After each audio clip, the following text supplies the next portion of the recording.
Esse é o Insight, um programa inovador na área de treinamento e capacitação de liderança para pessoas que, como você, se colocam a serviço e à disposição de Deus para atuar nos ministérios da igreja.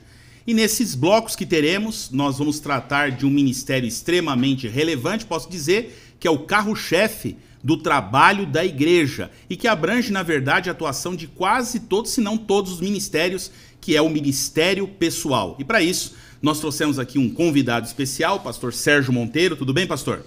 Tudo bem, pastor Alexandre. Estou feliz de estar aqui com vocês. Legal, nós também estamos muito felizes de te receber. Ministério pessoal, você quanto tempo mais ou menos já atua nessa área, pastor, do ministério pessoal aqui para a Zona Sul de São Paulo? Olha, na parte da associação, estando como líder no ministério pessoal, fazem 7 anos. 7 anos de experiência específica nessa área, né? Nessa área aqui na Associação Paulista Sul. Legal. E por onde você passou, sempre teve a veia, lógico, voltada para a missão, ou seja, focado aí no cumprimento da missão que Jesus deixou. Sim.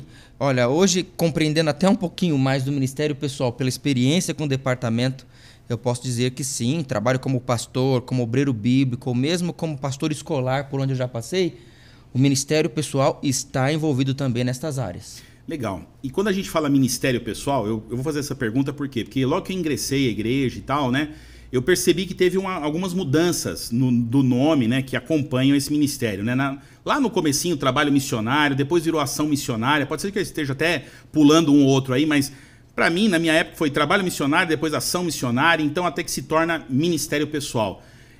Tem uma razão pela qual essa mudança de nome, quer dizer, por que passou por esse processo de amadurecimento, quem sabe, de crescimento? A igreja, com muito carinho, chamava, né, o ministério pessoal aí de trabalho missionário, ação missionária, mas foi se emplacado o nome verdadeiro do departamento pela necessidade do que ele representa. Quando você fala de trabalho missionário, é um trabalho que precisa ser feito por alguém, mas por quem? Então, haviam igrejas que contratavam ali os seus obreiros bíblicos e a sua responsabilidade, na sua visão, era pagar o obreiro. E a do obreiro, fazer o trabalho, a ação missionária. A ação missionária, às vezes, eram ações assim muito esporádicas, né? Olha, vamos marcar um sábado, num mês, num trimestre, e lá fazemos um trabalho. Já o ministério pessoal mostra que todos nós temos um chamado de Cristo. Temos um papel importante a representar no corpo de Cristo. E que todo mundo tem que fazer parte dele. Jesus, né, ele fala que quando ele subiu ao céu, ele disse aos discípulos, em Atos, no capítulo 1:8, que o poder do Espírito Santo desceria sobre os seus discípulos. E nós somos discípulos de Cristo. E o resultado desta descida do Espírito Santo é que todos nós teríamos poder para testemunhar. Então temos uma parte importante nesse ministério. Comentando sobre o encontro de Jesus com a mulher samaritana, no livro Desejado às Nações, Ellen White diz assim, que todo verdadeiro discípulo nasce no reino de Deus como um missionário. Então o ministério pessoal mostra que cada um, sendo novo na fé ou experiente na fé, jovem ou idoso, homem ou mulher, não importa, todos têm uma parte a desempenhar no ministério através da pregação do evangelho. Legal, então a palavra é engajamento, quer dizer, o ministério pessoal tem a visão de engajar todos, né? E você frisou bem em alguns momentos aí essa palavra de todos, todo, né? Quer dizer, é o desejo de que não significa que a ação missionária está acontecendo independentemente se eu estou trabalhando ou não. É o contrário. O meu ministério pessoal está acontecendo e é por isso que acontece uma ação de missão na minha igreja, né? Quer dizer, é uma inversão de conceito que ao mesmo tempo traz uma riqueza aí de um detalhe que faz toda a diferença, que é o envolvimento de cada um no corpo de Cristo, de acordo com o dom que recebeu de Deus e assim por diante. É isso? Olha, eu até coloco isso como um alvo do diretor do Ministério Pessoal. Se ele quiser avaliar o seu trabalho e saber se ele fez um bom trabalho,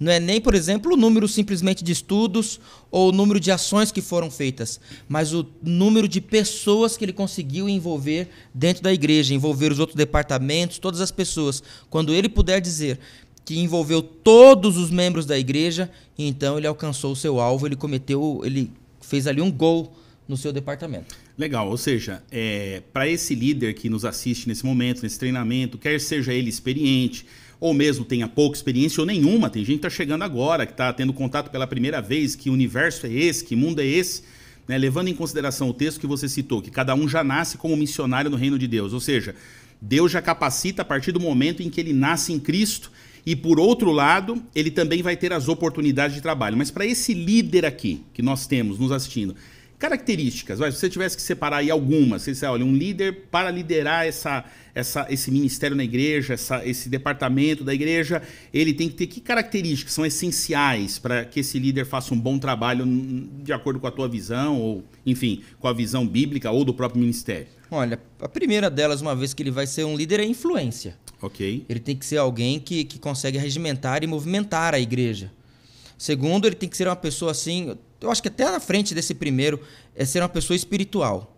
Porque ninguém pode passar para os outros aquilo que ele não tem. Ele quer motivar os irmãos a ter comunhão com Deus e levar esse testemunho, essa comunhão a outras pessoas. Se ele mesmo não tem, ele já vai estar falhando na sua liderança. Ele precisa de ter entusiasmo, porque nós temos uma igreja que ela é feita de gente. E pessoas às vezes estão motivadas, mas muitas vezes também não estão. E ele precisa de ser automotivado para conseguir ali entusiasmar e levantar e promover o departamento mesmo entre os irmãos. Um outro foco é que ele precisa de ser missionário.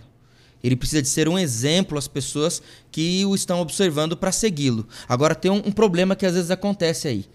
Muitas vezes na igreja, quando vão escolher um irmão para ser o diretor do ministério pessoal, escolhem aquele irmão que é um verdadeiro ganhador de alma. E isso é bom, porque ele tem que dar o exemplo. O problema é quando ele entra no departamento achando que ele tem que continuar sendo ele o único a ganhar almas na igreja. Então é por isso que eu digo que seu principal papel dentro do ministério pessoal é envolver e influenciar outras pessoas, criando oportunidades para que todos participem. Ser influente, ser espiritual, ser motivado e, é claro, né, precisa de dedicação no trabalho de Deus. A gente vai encontrar muitas lutas, como em todos os departamentos. No meio do caminho sempre vão aparecer algumas pedras, mas a gente precisa de ter aí dedicação, esforço, perseverança para passar por cima delas.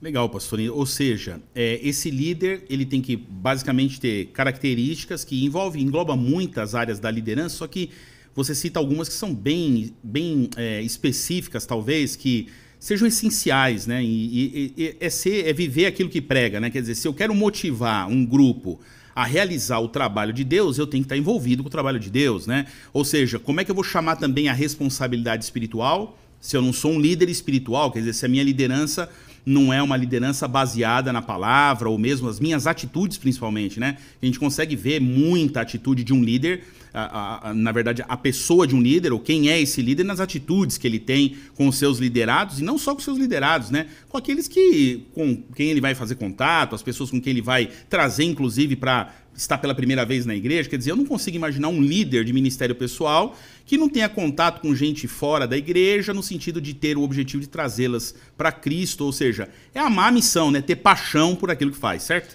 Sim, tive o privilégio uma vez de voar de helicóptero e fui com um grupo de amigos, nós dividimos ali as despesas desse voo e conhecemos o piloto ali naquela hora, entramos na aeronave. Ele fez ali todo o trabalho até que ele subiu e fez um breve sobrevoo ali sobre a cidade de São Paulo. E o interessante é que um dos nossos amigos, no momento, perguntou assim para o piloto, né? Falou assim, você pilota há muito tempo? E ele falou assim, olha, para falar a verdade, ele falou assim, hoje é a minha primeira vez. Né? E aí? Aí você ficou tranquilo no helicóptero. Parece que o frio no estômago aumentou, né? Já estava assim, ansioso, helicóptero e tudo mais, algumas nuvens ali à frente. Eu falei, ai, a primeira vez Sabe, um líder do ministério pessoal tem que ter a prática, para que as pessoas que o seguem possam ter a certeza de que ele sabe o caminho para qual ele está guiando. Então, ele fazer é tão importante quanto ele saber guiar um povo. Porque o povo vai saber que está seguindo alguém que sabe para onde está indo. Então, ele precisa ter a prática, ser alguém já experimentado, ter aí a disposição de ser conduzir pessoas para Cristo, sabendo que vão encontrar dificuldades a todo momento, mas a sua prática vai trazer segurança para quem o segue. Maravilha. Nós vamos fechando esse primeiro bloco com essa visão, né, do perfil ou das características principais de que deve ter um líder desse ministério. Mas eu quero dizer para você que nos acompanha e nos assiste, né? Muitas vezes, ao ouvir características como essa, você pode pensar, talvez eu não seja a pessoa para esse cargo, ou então para essa função. Talvez eu não seja o melhor, né, ou não seja o capacitado.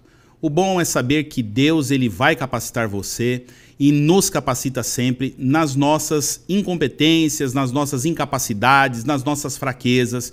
É aquela história que nós já conversamos com outros amigos aqui, né? Deus capacita todos aqueles que Ele chama.